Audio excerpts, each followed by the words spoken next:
Êxodo 15, do 1 ao 21.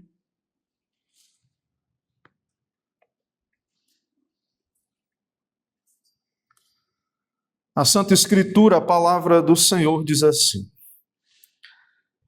Então entoou Moisés e os filhos de Israel este cântico ao Senhor e disseram: Cantarei ao Senhor, porque triunfou gloriosamente, lançou no mar o cavalo e o seu cavaleiro. O Senhor é a minha força e o meu cântico. Ele me foi por salvação. Este é o meu Deus. Portanto, eu o louvarei. Ele é o Deus de meu Pai. Por isso o exaltarei. O Senhor é homem de guerra. Senhor é o seu nome. Lançou no mar os carros de Faraó e o seu exército, e os seus capitães afogaram-se no mar vermelho. Os vagalhões os cobriram, desceram às profundezas como pedra. A tua destra, ó Senhor, é gloriosa em poder. A tua destra, ó Senhor, despedaça o inimigo. Na grandeza da tua excelência, derribas os que se levantam contra ti. Envias o teu furor, que os consome como restolho. Com o resfolgar das tuas narinas, amontoaram-se as águas, e as correntes pararam em montão. Os vagalhões coalharam-se no coração do mar. O inimigo dizia: perseguirei, alcançarei, repartirei os despojos, a minha alma se fartará deles. Arrancarei a minha espada, e a minha mão os destruirá. Sopraste com teu vento, e o mar os cobriu. Afundaram-se como chumbo em águas impetuosas. Ó Senhor, quem é como tu entre os deuses? Quem é como tu, glorificado em santidade, terrível em feitos gloriosos, que operas maravilhas? Estendeste a tua destra, e a terra os tragou. Com a tua beneficência guiaste o povo que salvaste. Com a tua força o levaste à habitação da tua santidade. Os povos o ouviram, eles estremeceram. Agonias apoderam-se dos habitantes da Filístia. Ora, os príncipes de Edom se perturbam, dos poderosos de Moabe se apodera temor, esmorecem todos os habitantes de Canaã, sobre eles cai espanto e pavor, pela grandeza do teu braço, emudecem como pedra. Até que passe o teu povo, ó Senhor, até que passe o povo que adquiriste, tu o introduzirás e o plantarás no monte da tua herança, no lugar que aparelhaste, ó Senhor, para a tua habitação, no santuário, ó Senhor, que as tuas mãos estabeleceram. O Senhor reinará por todo sempre. Porque os cavalos de Faraó, com seus carros e os seus cavalarianos, entraram no mar, e o Senhor fez tornar sobre eles as águas do mar. Mas os filhos de Israel passaram a pé enxuto pelo meio do mar. A profetisa Miriam, irmã de Arão, tomou um tamborim e todas as mulheres saíram atrás dela com tamborins e com danças. E Miriam lhes respondia: cantai ao Senhor, porque gloriosamente triunfou e precipitou no mar o cavalo e o seu cavaleiro. Amém. Vamos nos colocar em pé, irmãos, vamos orar.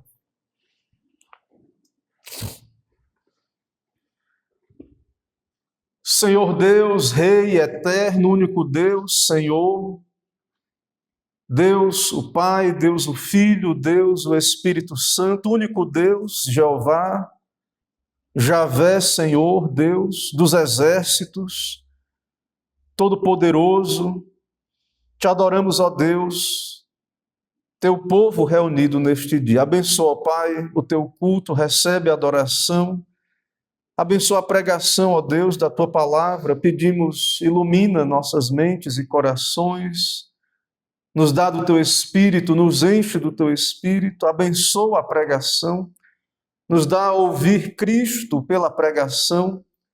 Vem o teu reino sobre nós. Assim abençoa, ó Deus, cumpra o teu propósito, pedimos, por meio da pregação da tua palavra. É no nome de Jesus que oramos. Amém. Podem sentar, irmãos.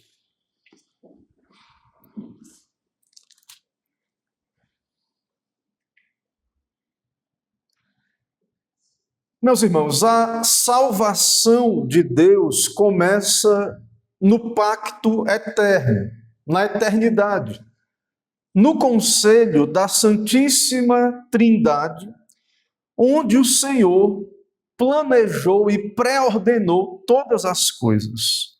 E essa salvação planejada na eternidade é executada no tempo.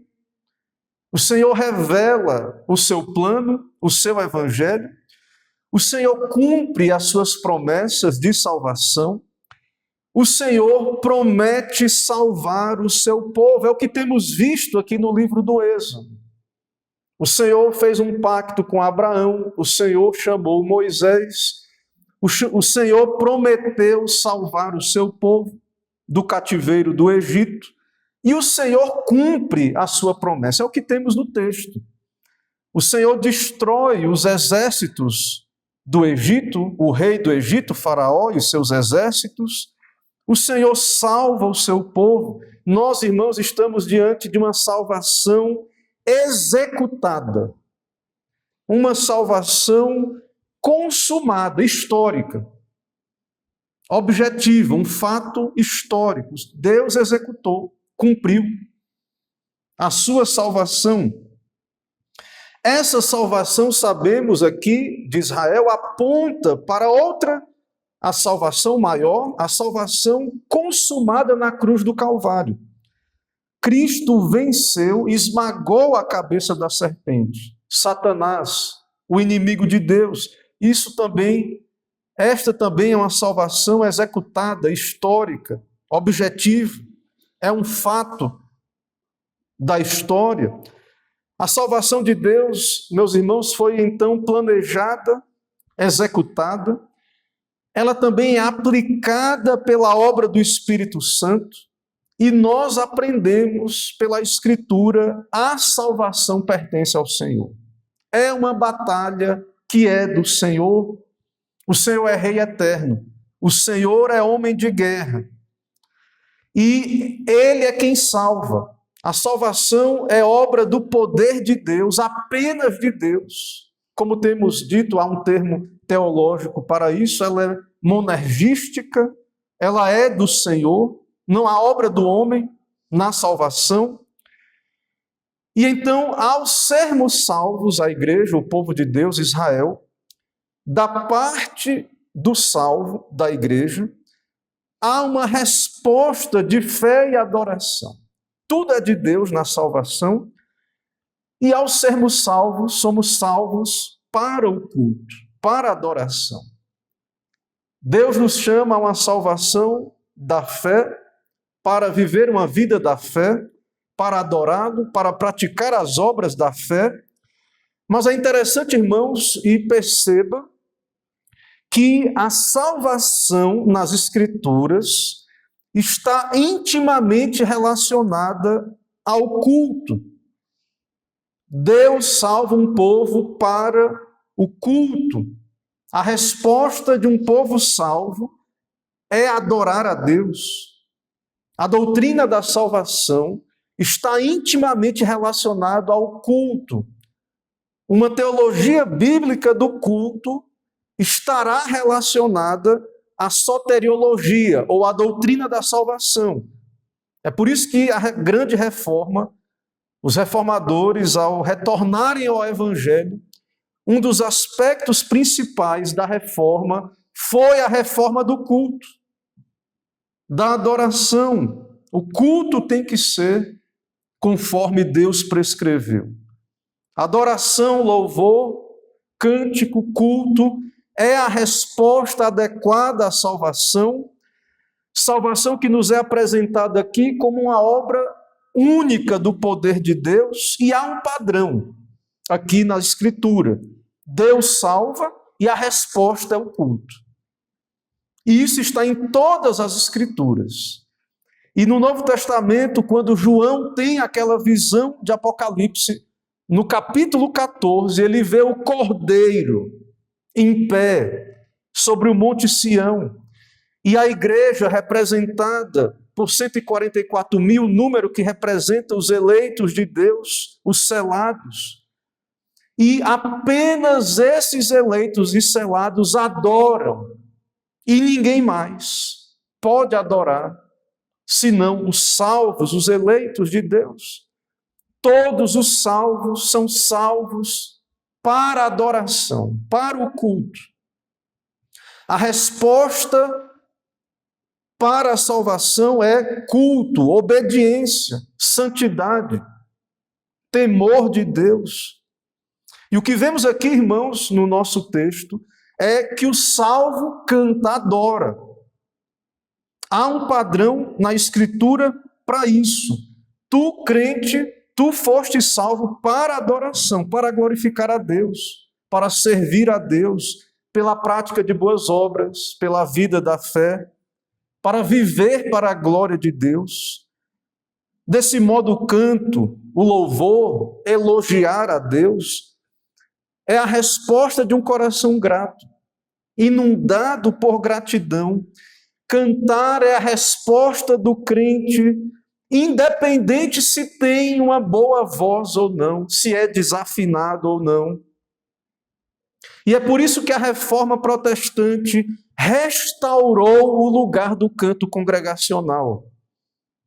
Não é apenas o clero ou quem estuda música que deve cantar, enquanto os outros ficam calados e observam.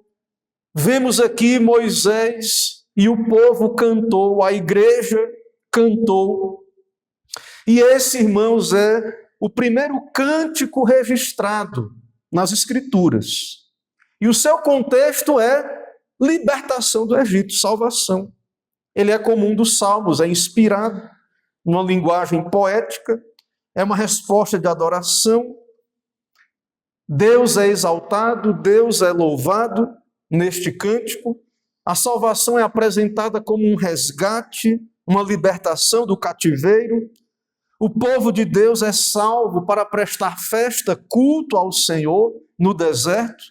E aqui nós vemos claramente, irmãos, e por isso sabemos e vemos em toda a Bíblia, porque o canto é um elemento do culto e parte do culto divino. Isso é extraído das Escrituras, de uma teologia bíblica. E o povo de Deus canta o quê? Como Deus deve ser adorado? O que o povo de Deus deve cantar? Vemos aqui no nosso capítulo que Moisés, no verso 1 aí, e os filhos de Israel entoaram este cântico ao Senhor. E Moisés é profeta de Deus, instrumento de revelação. E então, por meio de Moisés, Deus deu esse cântico para Israel cantar.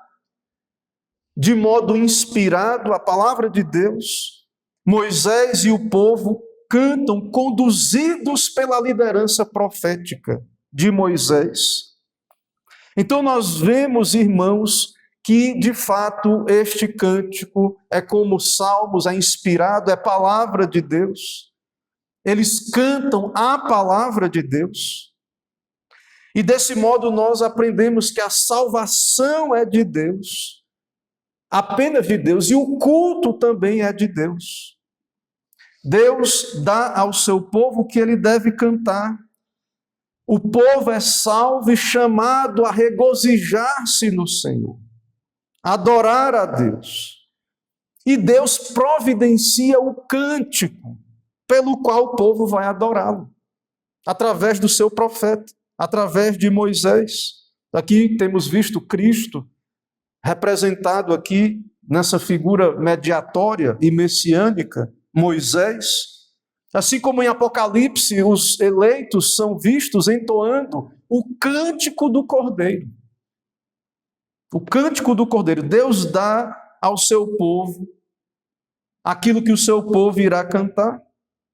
E agora a igreja salva canta e confessa a palavra de Deus, as palavras de Deus.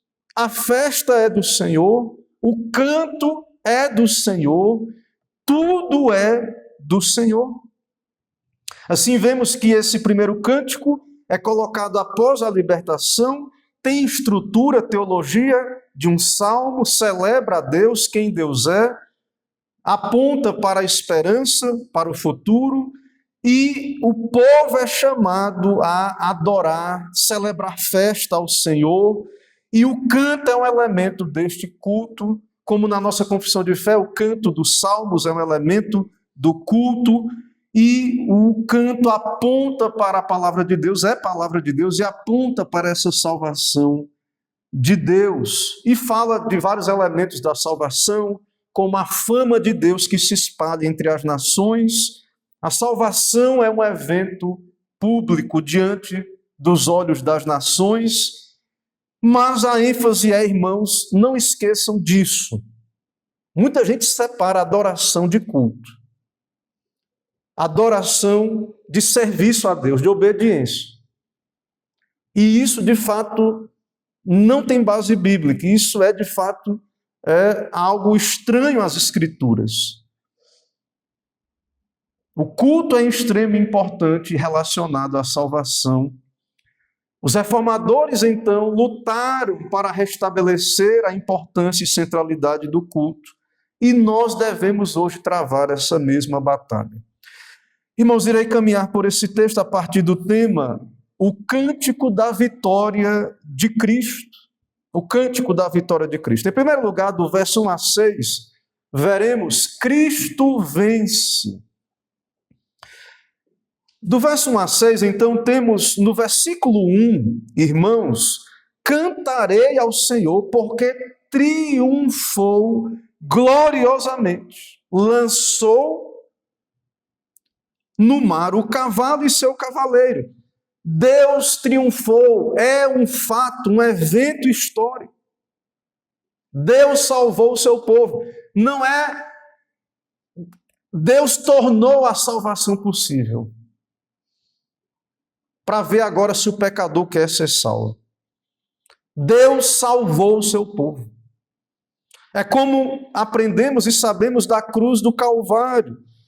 Na cruz do Calvário, o sangue de Cristo foi derramado pelos seus eleitos e ele salva. Ele não é que Jesus torna a salvação possível.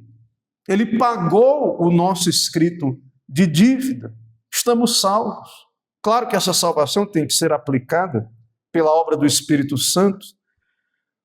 Desse modo, irmãos, aprendemos que a salvação, ela é, de fato, executada na história, foi executada, de fato, e a igreja responde confessando e cantando esta salvação. E nós fazemos isso quando cantamos a palavra de Deus, quando cantamos os salmos, o inário que Deus colocou na sua palavra, Nós confessamos a salvação de Deus, adoramos a Deus. Quando cantamos os salmos, nós cantamos esta salvação do Êxodo, a salvação anunciada e prometida de Cristo na cruz.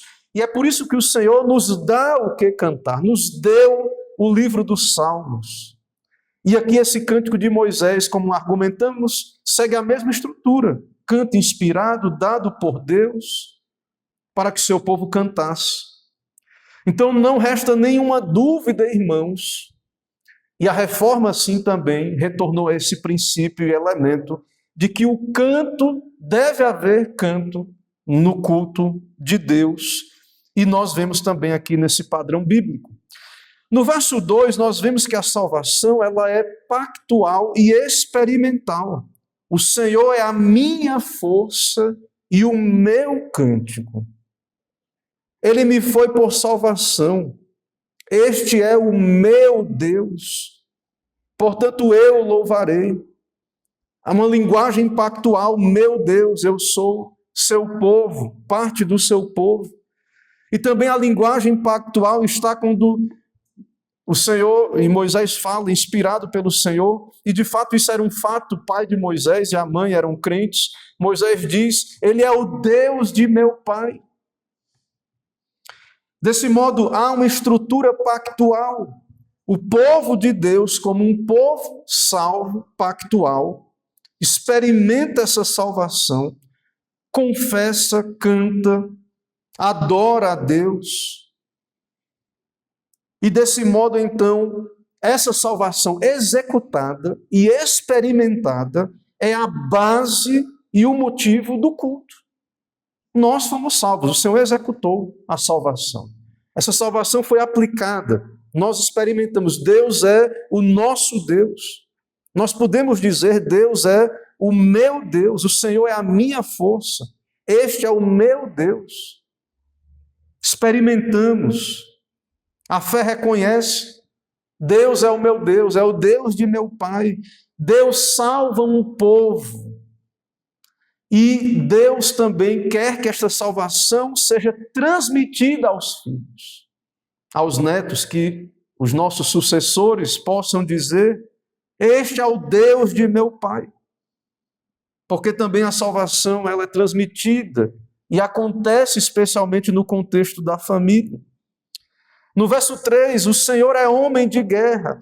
Quem é esse Salvador a quem pregamos? Esse Cristo, ele é homem de guerra. O Senhor é homem de guerra. Senhor é o seu nome. O nome Senhor, e temos no Novo Testamento Kyrios, é aplicado a Cristo. O Senhor é o seu nome. Nós sabemos que Cristo é o Senhor e não César. E então o Senhor é homem de guerra, que luta e vence os seus inimigos. Todos os inimigos de Cristo serão colocados por estrados dos seus pés. Os próprios egípcios, pouco antes de serem destruídos, reconheceram, o Senhor peleja por eles. Foi tarde, mas eles reconheceram que não era Israel que estava guerreando e se salvando. O Senhor peleja por eles. Esse é o Evangelho, meu irmão. Se o Evangelho fosse assim, você luta por si mesmo, se salve aí. Deus fez a parte dele, agora se salve, faça aí o que compete a você. Isso não seria boa nova.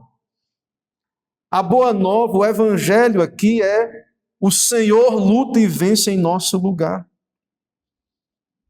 Se a salvação é por obras, por obediência, então por livre-arbítrio, como alguns querem crer, isso não é boa nova, o homem está perdido. Cristo vence o pecado, a morte e o inferno, ou estaríamos perdidos. Ele obedece à lei em nosso lugar. Isso foi executado na história. O Senhor viveu uma vida santa, justa, derramou o seu sangue puro em nosso lugar. E esse sangue é aplicado pelo Espírito Santo na regeneração. Esses méritos de Cristo são aplicados pela pregação como instrumento de Deus, quando o Espírito com a palavra, o Senhor regenera uma alma Esse coração, então, é transformado num coração de pedra, num coração de carne, e de fato, então, esse sangue de Cristo é aplicado e esse eleito é salvo. A salvação é executada. Na cruz, o inimigo foi derrotado e também essa salvação é executada na alma do crente pela obra da regeneração. Em segundo lugar, irmãos, do verso 7 a 12, Cristo reina. Há toda uma linguagem de o Senhor reina eternamente nas Escrituras, nesse nosso texto. E esse é o significado da vitória. A vitória aponta para isso. Não é Faraó que reina, ou os deuses, os ídolos. A salvação de Deus revela que há um único Deus que é Rei e Salvador. Só há um sentado no trono. Não é Faraó e não é Satanás. Toda essa vitória e juízo flui da majestade do Rei. Verso 7. Na grandeza da tua excelência, derribas os que se levantam contra ti, envias o teu furor que os consome como restolho. Deus é Rei exaltado. Na grandeza da excelência de Deus, Ele derrota os seus inimigos, derriba os adversários. Essa é a confissão de fé da igreja, meus irmãos. Deus é Rei. Jesus é Senhor, é Quírios, não é César, não é a ciência, não há outro Senhor, não há outro Salvador. A igreja é salva e essa salvação é real, não é mera possibilidade. E esse Deus que é Rei governa a criação. Verso 8 ao verso 10. Esse rei abate a soberba do inimigo. No verso 8, veja uma linguagem, usando uma linguagem humana, diz que o soprar das narinas, o resfolgar das tuas narinas, as águas se amontoaram. As correntes pararam em montão. Há uma linha de interpretação dessa travessia do Mar Vermelho que é incrédula, uma interpretação egípcia que tenta dizer que essa travessia foi num pequeno lago raso e que por alguma questão natural eles tentam explicar. Mas, irmãos, quando vemos todo o texto, vemos o que Deus diz aqui, é evidente que houve um grande milagre. E que, de fato, se fosse um local raso, que o povo tivesse passado, não poderia haver, como o Egito estaria afogado e destruído. E veja que o texto diz, amontoaram-se as águas, as correntes pararam em montão, os vagalhões coalharam-se no coração do mar. Deus, Cristo, governa a criação. Essa é uma linguagem poética, antropomórfica, mas revela como é fácil para Deus, de fato, manter aquelas águas em paredes, até protegendo o povo como muros. Enquanto isso, o inimigo ímpio dizia, perseguirei, alcançarei, repartirei os despojos, minha mão os destruirá. Buscando pela sua força e braço da carne, destruir o povo de Deus, mas o Senhor, Ele é quem tem todo o poder, e o Senhor os abate. Versículo 10, sopraste com teu vento e o mar os cobriu. Afundaram-se como chumbo em águas impetuosas. Estão completamente destruídos. No final, só Deus reina. Os inimigos perecem eternamente. E a igreja confessa. Versículo 11. Senhor, quem és como tu entre os deuses? Quem é como tu, glorificado em santidade, terrível em feitos gloriosos, que opera as maravilhas?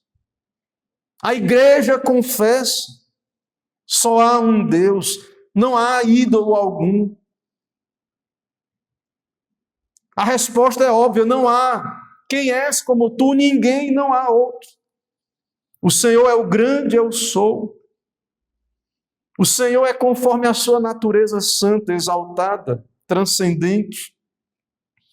O único Deus que opera maravilhas, a idolatria é loucura.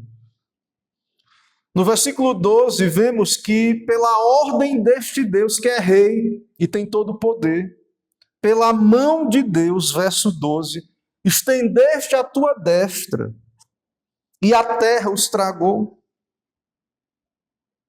Veja, irmãos, com que facilidade o Senhor derrota os seus inimigos.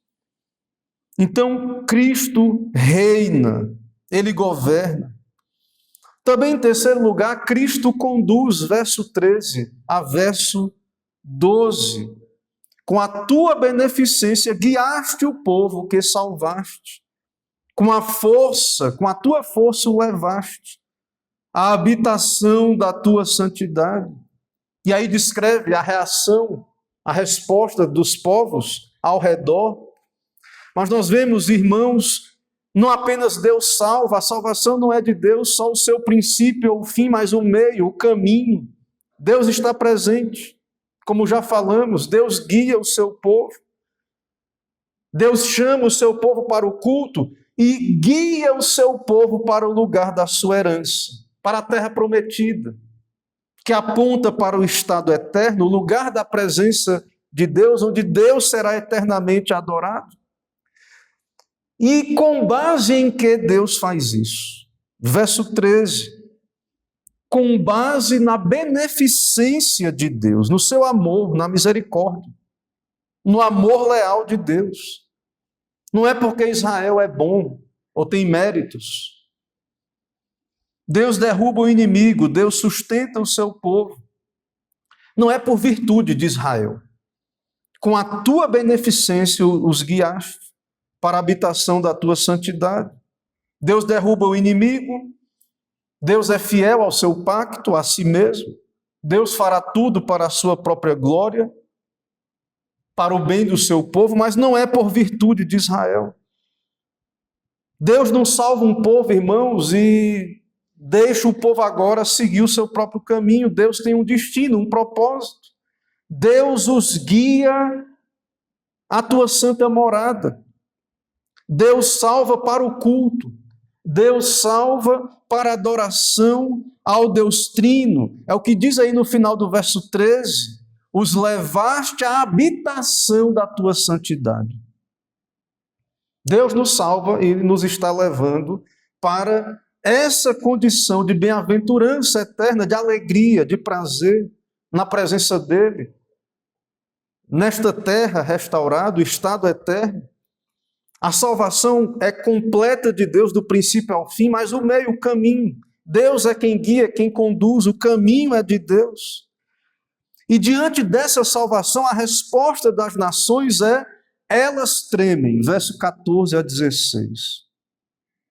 Irmãos, a salvação de Deus, ela não é um evento secreto, escondido. Ela é executada na história e diante dos olhos das nações ao redor.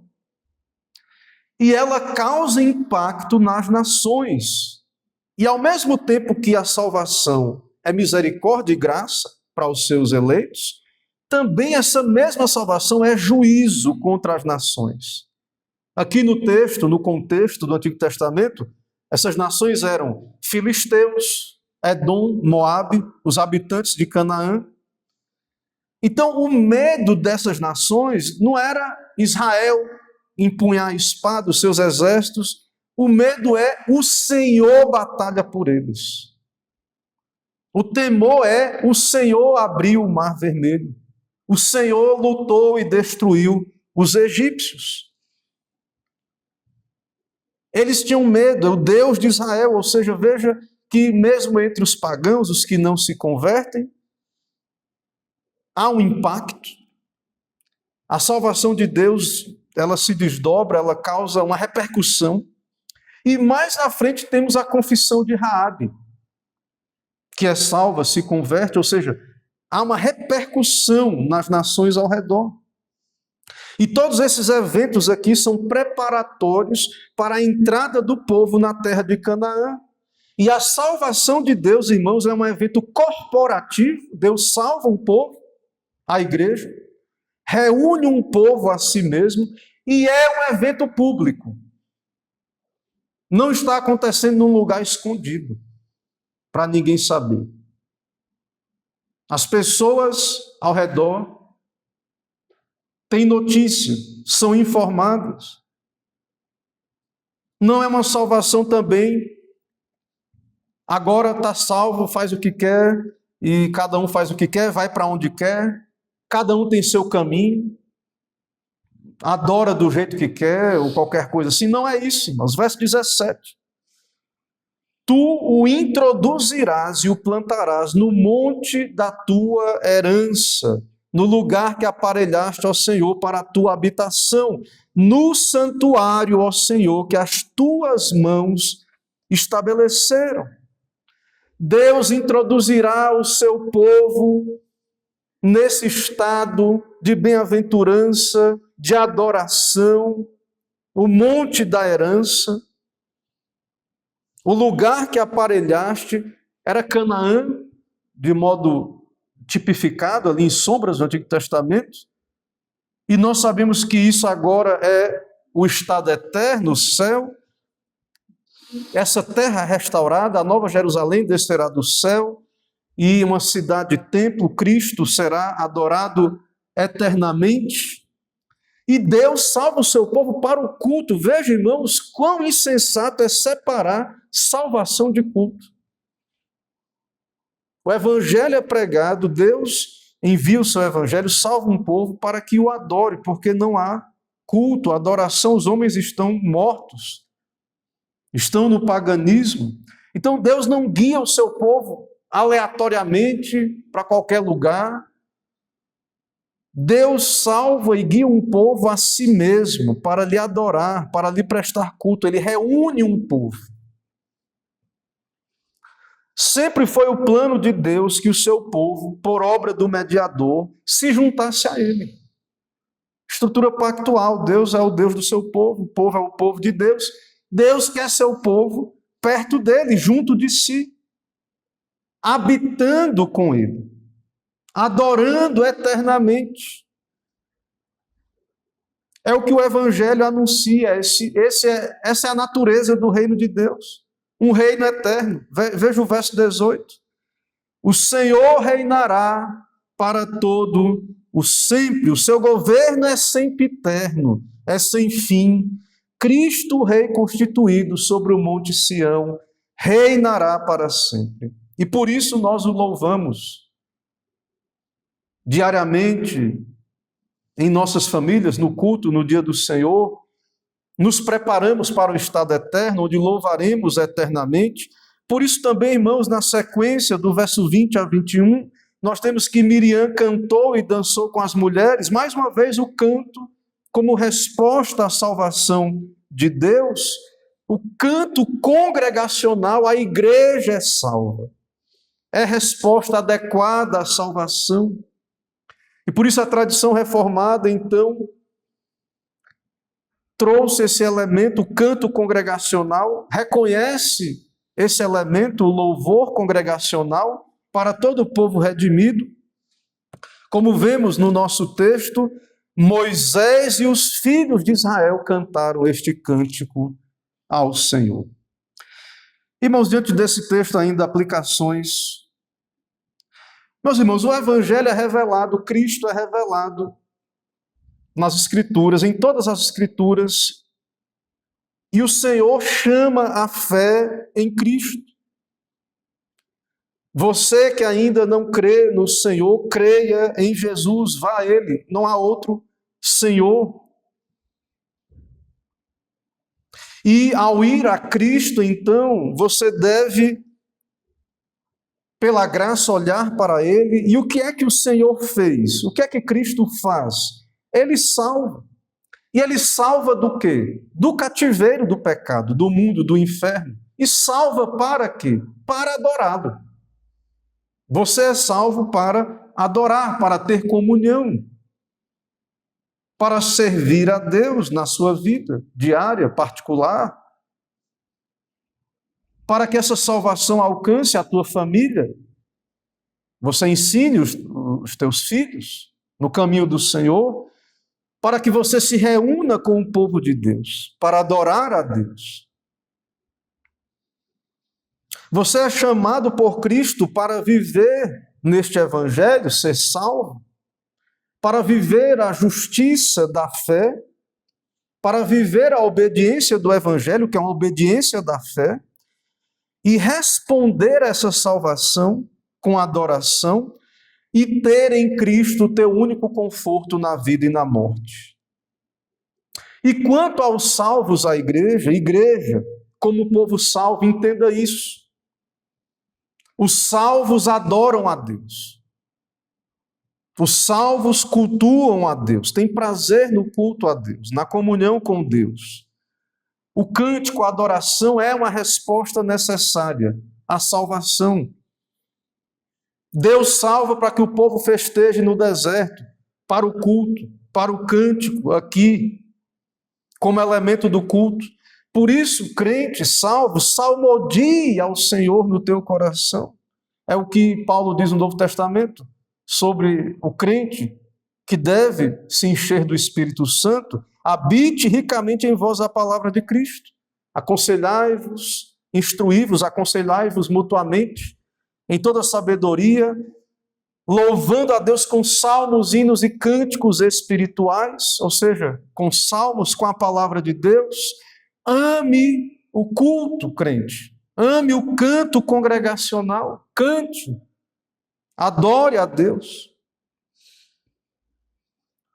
Saiba que o culto é corporativo e a igreja canta congregacionalmente os salmos, a palavra de Deus. Não há aqui nenhuma ideia de crentes separados, cantando de modo isolado, ou não há uma ideia da igreja reunida e apenas uma pessoa cantando um solo. O canto congregacional, então, é o que vemos aqui, Moisés e os filhos de Israel cantaram. É um ato comunitário. Não é um clero musical, pessoas treinadas. Cristo e o seu povo cantam. Moisés e o povo. Moisés, representando Cristo, e o seu povo, autor aos Hebreus, citando o Salmo 22, diz: por isso é que ele não se envergonha de lhe chamar irmãos, dizendo: a meus irmãos declararei o teu nome, cantar-te-ei louvores no meio da congregação. Cristo adora com o seu povo. É por isso, irmãos, que a reforma protestante resgatou isso. Não é alguns que cantam e outros assistem. Não é isso que vemos nas Escrituras. Mas a congregação inteira responde a Deus e adora a Deus. Vemos também, irmãos, na salvação, o povo de Deus olha para Cristo e espera na intervenção de Deus. Na salvação, é o que falamos, é a mão de Deus, é monergística. Não há obras, do homem não contribui. Mas os já salvos não são chamados à passividade. A atitude de mero espectador. Você não faz nada para ser salvo, você olha para Cristo, você crê em Cristo. Mas agora, como já salvo, você não é chamado a assistir aqui, a ficar calado no culto. Deus te dá as suas palavras para que você cante. Os salmos são o inário do Espírito Santo. Quando você canta os salmos, você canta a palavra. E Cristo reina no coração pela sua palavra. Deus salva para o culto. Ensine os teus filhos a adorar o Senhor, a amar o culto. transmita o Evangelho para os teus filhos, por teu exemplo de ser uma pessoa que adora, por uma vida piedosa, pela adoração no lar, pelo serviço a Deus na igreja. Que os teus filhos e os teus netos possam dizer: eu adoro o Deus de meu Pai, como temos aqui neste cântico do Senhor. E, meus irmãos, a cada dia do Senhor, e que possamos pensar assim, que possamos ter prazer em saber que o que estamos fazendo aqui é o que faremos eternamente. Adoraremos ao Senhor, e nós estamos aqui porque atendemos a convocação de Deus e em resposta a uma salvação já recebida, nos preparando para o estado eterno. Porque nós não vivemos só para essa terra. O grande problema da falta de piedade é porque há um afastamento da Escritura, da comunhão com Cristo, ainda há pecado, a fé pode ser fraca, não há alma salva, e muitos vivem apenas para essa terra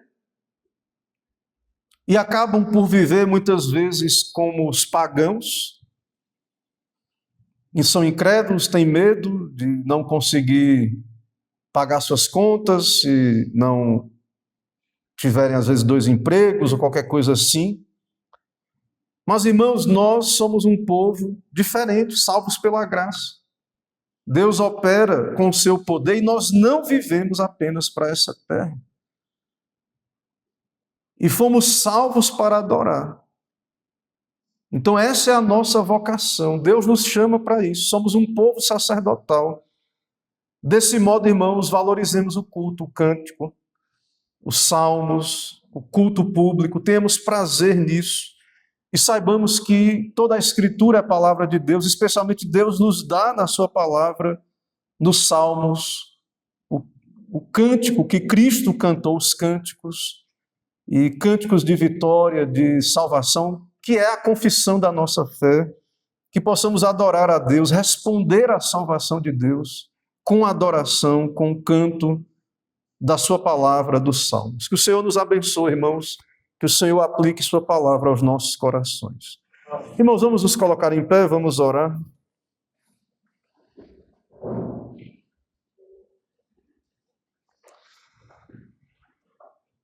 Senhor Deus Todo-Poderoso, nosso Deus Salvador, como é bom, ó Deus, estar na Tua presença, poder Te adorar como um povo já salvo, não com medo do inferno ou desejosos de obter, por meio de serviço, algum mérito diante do Senhor, mas já salvos, descansamos no Senhor, e respondemos com alegria, com regozijo, confessamos, ó Deus, nossa salvação diante do mundo. Neste culto público, Te adoramos aqui neste dia. Ó Deus, seja exaltado o Teu nome, santificado, venha o Teu reino, seja adorado o Teu nome aqui em Braga, em Portugal, no mundo. Ó Deus, revela a Tua salvação pela Tua palavra, pela pregação, pelo Evangelho. Venha o Teu reino nos corações, salva os Teus eleitos, reúne o Teu povo. Santifica, ó Deus, os Teus salvos, dá clareza do Teu propósito, os guia, os encaminha para o Teu culto eterno. E que possamos aproveitar todos os meios de graça, possamos Te adorar no dia a dia, na família, na igreja, e que possamos ouvir a Tua voz, ó Deus. Abençoa esse dia, à tarde, a escola dominical, também o culto vespertino, também a comunhão com o Senhor no lar, nas famílias, entre nós aqui.